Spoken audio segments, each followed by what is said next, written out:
When the gunmen entered the school, police said, "Let's surround the building." But the gym janitor calmly said, "No, I'm going in."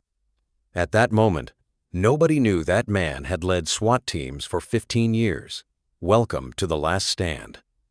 Have you or your family members served in the military? Share your experiences in the comments. Mike Henderson had been working as a gym janitor at Lincoln High School for 3 years. He was 42 years old, medium height, with gray hair, and a disciplined man. Students called him Uncle Mike, but Mike had unnoticed qualities. When organizing sports equipment, he was very systematic. He arranged weights, balls, and gymnastics equipment like he was establishing military order. He knew the location of everything by heart. Mike's most notable feature was his knowledge about security systems, cameras, alarm systems, electronic locks. These weren't things a janitor needed to know. Once, when a security camera broke down, Mike identified the problem before the technician arrived. "The cable connection is loose," he had said. He was right, too. Principal Mr. Peterson was surprised. "How do you know that, Mike?" "I used to work with electronics," Mike had said, but that explanation wasn't sufficient. Mike's bond with the students was very special. Despite being just a janitor, he displayed a protective attitude toward them. "Jessica, don't walk in that hallway, it's slippery," he would say. But there was never any slippery spot in that hallway. Why did Mike act this way? Or to kids wanting to play basketball, "Keep the doors open, kids, for fresh air," he would say.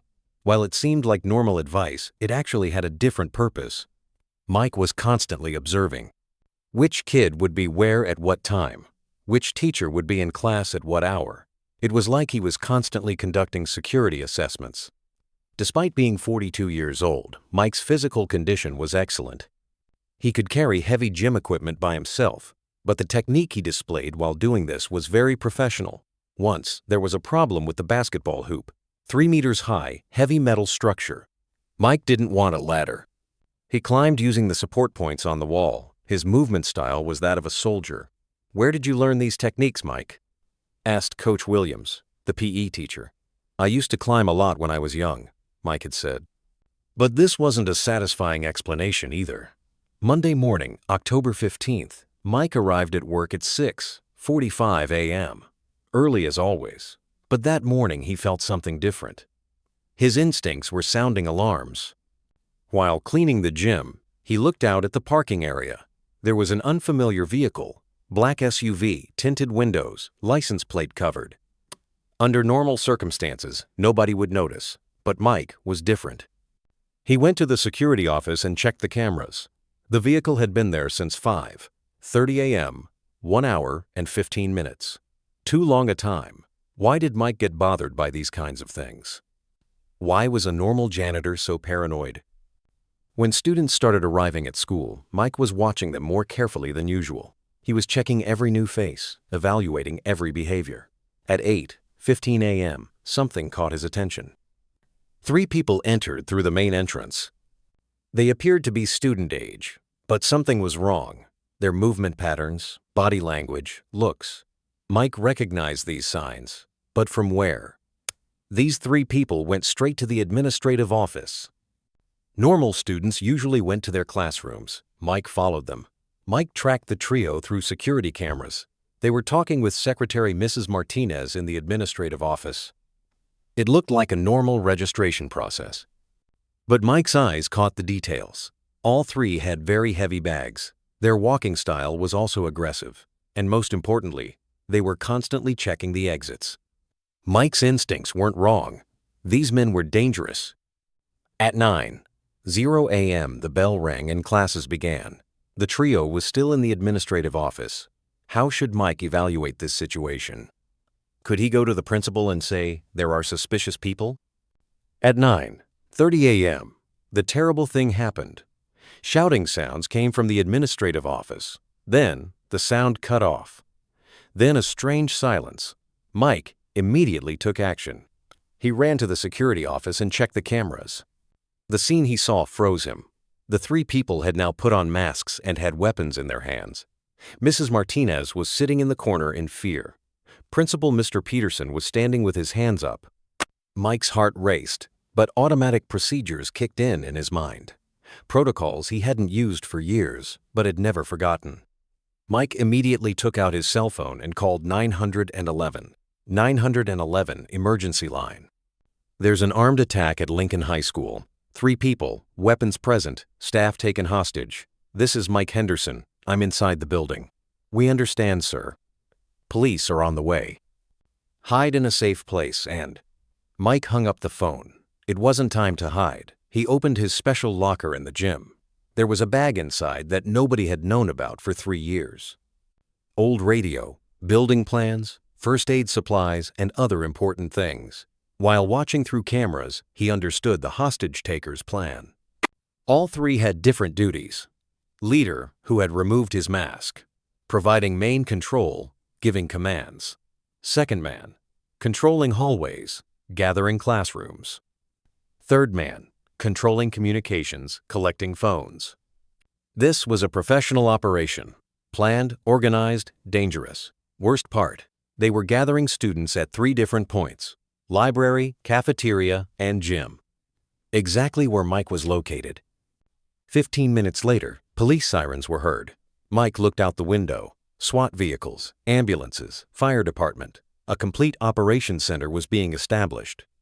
But Mike knew that standard procedure could take hours. Negotiation, assessment, planning. During this time, the kids were in danger. Incident Commander Captain Rodriguez took control of the scene. Mike knew him. A good cop, but very cautious. Assess the situation. Let's surround the building. Bring the negotiation specialist. Rodriguez was commanding. It was then that Mike decided to go outside. Mike Henderson approached the police barrier with calm steps in his janitor uniform. He had his bag in his hand and a determined expression on his face. "Captain Rodriguez," he called out. Rodriguez turned and looked. "Who are you? This isn't safe. Step back." "I'm Mike Henderson. I work in this building. I know the situation." "In what position?" "Janitor. But what's more important is this." Mike stopped, looked into Rodriguez's eyes. "I was a SWAT team leader for 15 years. At that moment, all the surrounding police turned to look. SWAT Commander Lieutenant Kevin Walsh approached. "Which department?" Walsh asked in a stern tone. "Chicago PD, SWAT Team Alpha, 2007 to 2022, badge number 2847. Walsh opened his radio. "Call Chicago PD. Verify Mike Henderson, badge 2847. 2 minutes later, the answer came. "Verified. Mike Henderson, retired SWAT commander. Very successful record, including Riverside hostage crisis, 847 operations." Walsh's expression changed. "Are you that Mike Henderson? The one who did the legendary operation in Riverside?" "Yes, but that's not important now. There are 200 kids inside." Mike pulled out detailed building plans from his bag. "Listen, I've known every inch of this building for 3 years. The hostage takers aren't amateurs, they're professionals. They've positioned themselves at 3 different points." Rodriguez looked at the map. "How do you know so much detail?" "Because I analyze this school from a security perspective, every day, for 3 years. I know the security weaknesses, I know the strong points." Mike pointed at the map with his finger. "Main group in the administrative office, second group in the library, third group in the cafeteria. Most dangerous point is the cafeteria, because there are 80 kids there. There's worse news." Mike said. "Their leader made a bomb threat. According to building plans, they might have access to the generator room." Rodriguez's face fell. "Bomb? I don't know, but we can't take the risk. Standard negotiation could take too long. These guys are very calm, very planned. The longer we wait, the more they'll plan." Walsh intervened. "Mike, you're retired. This isn't your responsibility anymore." Mike stopped, turned toward Walsh.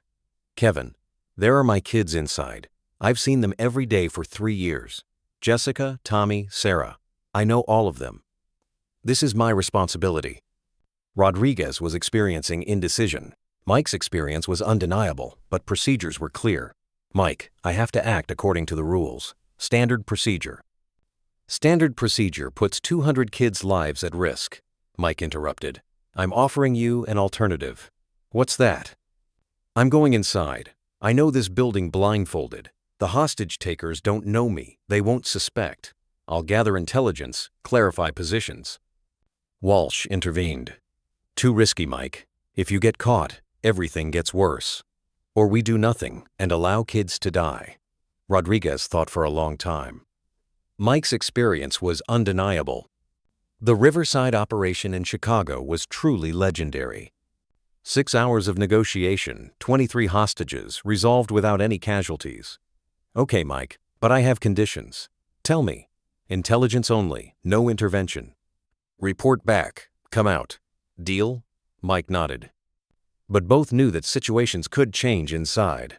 Walsh, prepare the team. When we get Mike's report, we move. Understood. Mike returned to the gym. He knew the building so well he could move with his eyes closed. Ventilation system, ceiling spaces, maintenance corridors. Everything was in his mind. He opened the ventilation panel and quietly entered.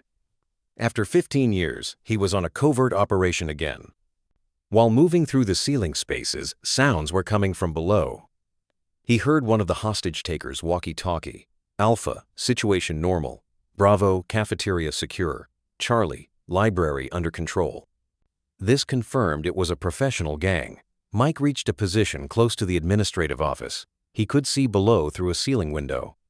Leader, 35, 40 years old, 6'1" tall, athletic build, AK-47, very calm. Mrs. Martinez, in the corner, scared but calm. Mr. Peterson, at his desk, hands up. The leader was constantly communicating by radio. We reached our target in 15 minutes. Plan continues, he was saying. This wasn't just hostage taking. It was part of a bigger plan. Mike moved toward the generator room. If there was a bomb, they might have placed it there. The generator room door was open. Under normal circumstances, it was always locked. Mike approached more carefully. The scene he saw inside froze him. There really was a bomb. Not amateur, but a professional explosive. Digital counter was showing 2, 40, 7, 31, 2, 47, 30, 2, 47, 29. 2 hours and 47 minutes remained. Mike immediately opened his radio. Rodriguez, emergency. Bomb confirmed. Generator room professional explosive. 2 hours 47 minutes countdown. Are you sure, Mike? 100%. This is experts' work. Call bomb squad, but we have very little time. There was panic in Rodriguez's voice. We're starting evacuation. No. If they see evacuation, they might detonate the bomb. We need to stay calm. Mike reassessed the situation. Bomb squad arrival would take at least 1 hour. Bomb disposal would take 2-3 hours. But the bomb's countdown was 2 hours 45 minutes. The math was simple. There wouldn't be enough time. The only option was to neutralize the hostage takers and stop the bomb. But Mike was alone. They were 3 people. Rodriguez, we need to change the plan. Tell me, Mike. I'll distract the hostage takers. You enter all 3 points simultaneously. Coordinated assault. Too risky. The bomb is riskier. Just then, an urgent voice came from the cafeteria. It was heard on the radio. Bravo to Alpha. One of the kids passed out. Need medical help. Mike's heart raced. This could be Jessica. She was a diabetic student. Rodriguez, there's a medical emergency in the cafeteria. Jessica Miller, type 1 diabetes. She might be in insulin shock. What can we do? I'm going. I'll provide medical assistance. Mike, too dangerous. If Jessica dies, the other kids will panic more. The situation gets worse. Mike moved toward the cafeteria. He could see Jessica from the ceiling space. She had really passed out. Her friends were crying beside her. Hostage taker Bravo, the second man, had panicked, didn't know what to do. Alpha, the kid's gonna die. He was shouting. Mike saw that moment as an opportunity. He quietly descended from the ceiling space, dropped into the cafeteria kitchen. Coming out of the kitchen, he called to the hostage taker. Hey, I'm the school nurse. The kid's diabetic. I can help. Hostage taker Bravo pointed his weapon at Mike. Who are you? Where did you come from? I'm school staff. Let me check the child. If she dies, it's a problem for all of us. Mike approached Jessica. She was really going into insulin shock. He found sugar in his bag, put it in her mouth. Jessica, can you hear me? Uncle Mike is here. Jessica slowly opened her eyes. Uncle Mike? Yes, sweetheart. Stay calm. You're going to be fine. This scene also calmed the other children. Uncle Mike was there. Everything would be okay. Hostage taker Bravo saw Mike's effect on the children. The kids had calmed down. You stay here, he said. Keep the kids calm. Mike nodded. The plan was working. Now he had reached the second man.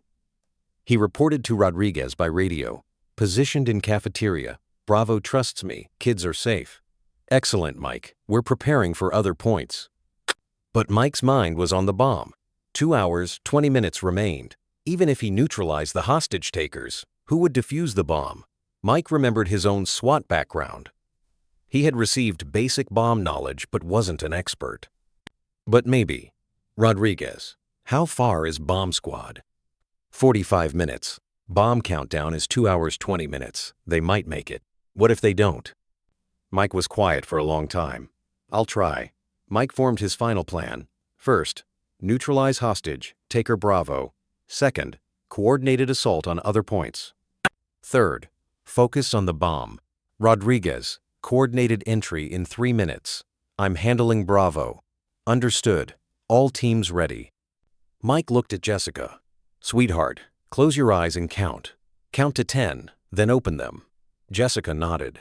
The other children did the same. Mike approached hostage taker Bravo. Let me get water for the child, he said. Bravo nodded. Mike went to the kitchen and came back, approaching from behind.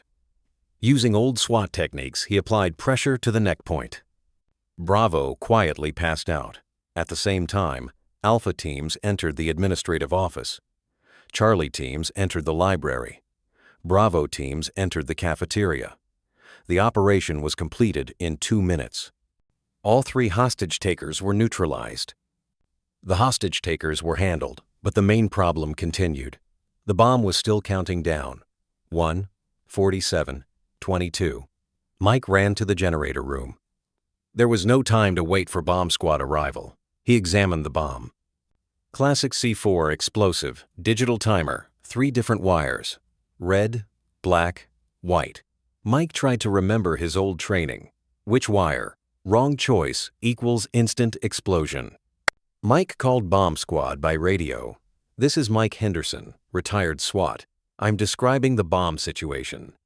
Mike, don't touch that bomb. It's professional explosive. You'll make a wrong move. We don't have time. 1 hour, 45 minutes. Can you get here in 30 minutes? No, there's traffic. At least 45 minutes. Mike did the math. He had to take the risk. Mike took photos of the bomb and sent them to bomb squad. Analyze this. Which wire? Wait, Mike. We're analyzing. 1, 2, 15.